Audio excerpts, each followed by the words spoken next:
partir do capítulo 22 do livro de Atos, Paulo será subordinado a diversos julgamentos, por conta do fato que em Jerusalém se enfureceram contra ele e o levaram preso. A multidão, de alguma forma, desejava sua própria morte. Muitos queriam ver Paulo morto ali, quem sabe, em praça pública.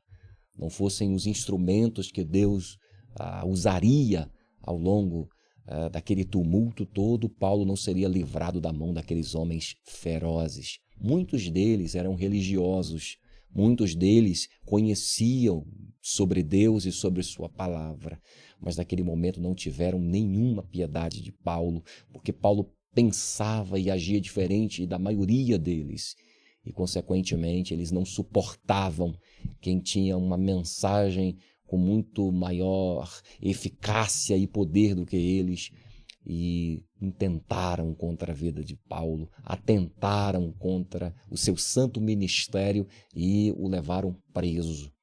E Paulo passará no mínimo por 5 instâncias nesse seu julgamento. A primeira instância é Paulo se defendendo ou lançando sua defesa diante do povo.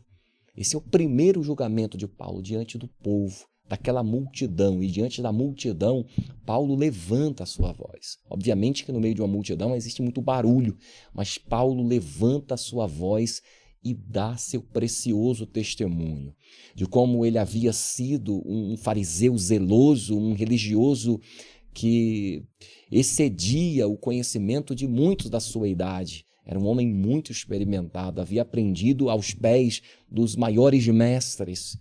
E como, de repente, em algum momento, subitamente lhe veio uma voz do céu, uma luz que brilhou sobre ele, lhe chamando para uma grande obra. Foi Jesus que o chamou para uma grande obra. E Paulo levantou a sua voz e deu testemunho do seu ministério.